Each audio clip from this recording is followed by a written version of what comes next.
विद्युत धारा 1।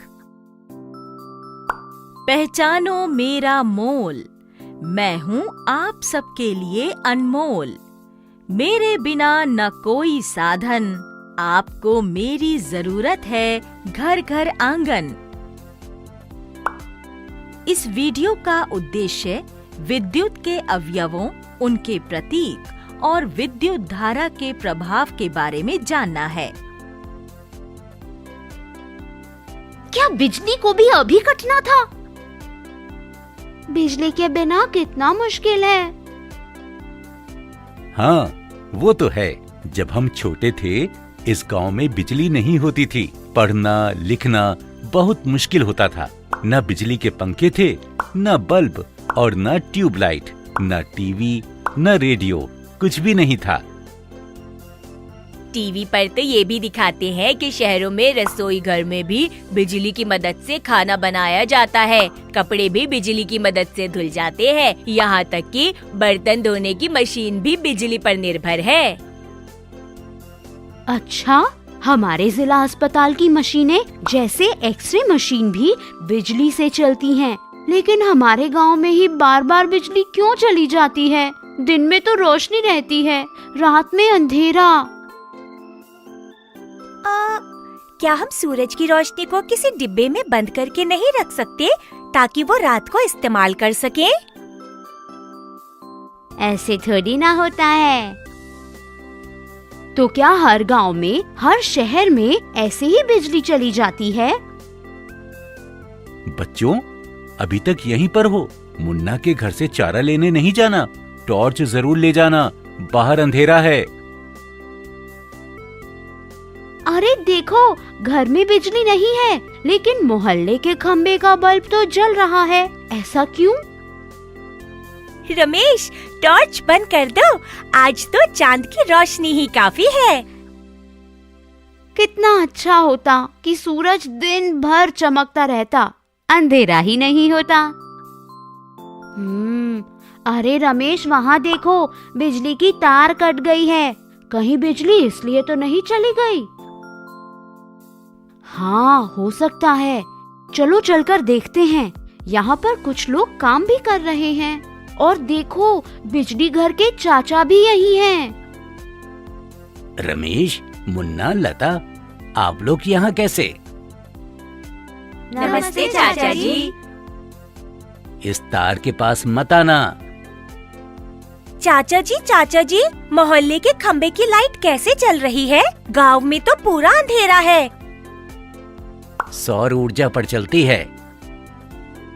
अच्छा, क्या सूरज की रोशनी को सचमुच इकट्ठा करके इस्तेमाल किया जा सकता है? हाँ, यह संभव है। बिजली की तार की मरम्मत होने के बाद बिजली आ जाएगी। बहुत रात हो गई है, आप लोग अभी चलो। कुछ देर के बाद बिजली आ गई और बच्चे घर चले गए। क्या आपको सौर ऊर्जा के बारे में पता है?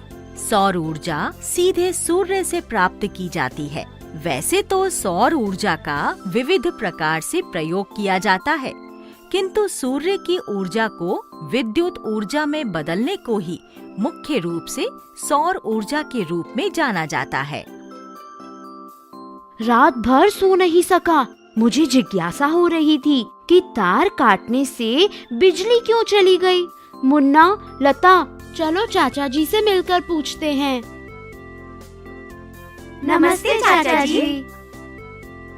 नमस्ते बच्चों, इतनी सुबह क्या बात है? चाचा जी, ये हमारे गांव में बिजली बार बार क्यों चली जाती है? परीक्षा नजदीक आ रही है और पढ़ाई में कठिनाई हो रही है।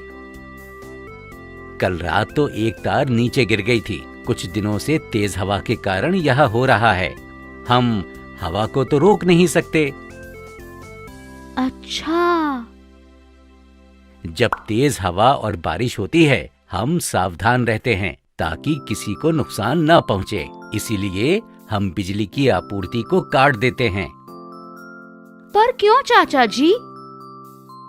कई बार बिजली की तार नीचे गिर जाती है और उसमें बिजली रहती है। इससे लोगों को झटका लग सकता है।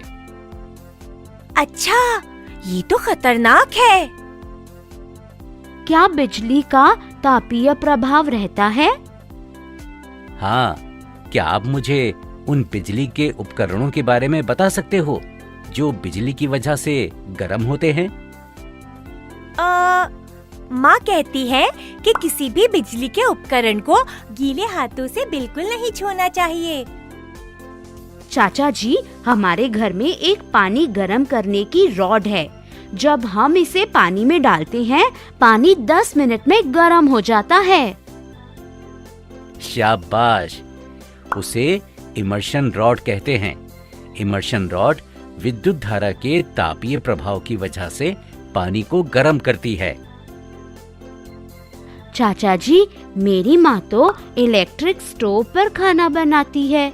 जब बिजली होती है तब खाना बन जाता है। शाबाश, विद्युत धारा के तापीय प्रभाव की वजह से कई उपकरण प्रयोग में आते हैं।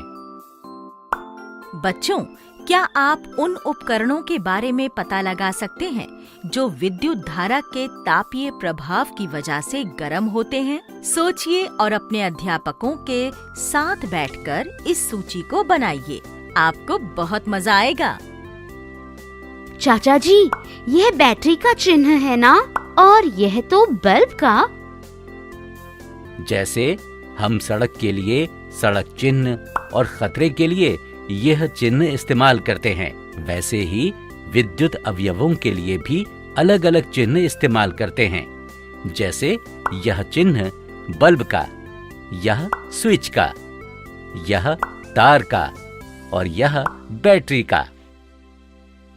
ये बैटरी के धन टर्मिनल और ऋण टर्मिनल का निशान है। हाँ, तुमने सही कहा। और यह सामान्य विद्युत परिपथ है। बिजली के हर उपकरण के लिए एक परिपथ रहता है। इससे हमें विद्युत की आपूर्ति के बारे में पता चलता है। इस परिपथ से तो समझ आ रहा है कि धन टर्मिनल से बिजली जा रही है और यह बल्ब जल रहा है। शाबाश बच्चों, आप तो जल्दी सीख गए हैं। काश उस टावर पर बैठे पक्षियों को समझ आता। उनको भी झटका लगता है और मर भी जाते हैं। पता है, कई बार इन पक्षियों की वजह से विद्युत आपूर्ति में बाधा आती है। धन्यवाद चाचा जी, हम सबको समझाने के लिए। हम चलते हैं चाचा जी। बच्चों, क्या आप पता लगा सकते हैं कि और कौन-कौन से चिन्ह इस्तेमाल किए जाते हैं? चलिए पता लगाते हैं। बच्चों, अब तो आप लोगों ने मुझे पहचान लिया होगा। मैं आप सभी की जिंदगी में रोशनी देती हूँ। मैं आप लोगों की दिनचर्या की एक महत्वपूर्ण अंग बन चुकी हूँ।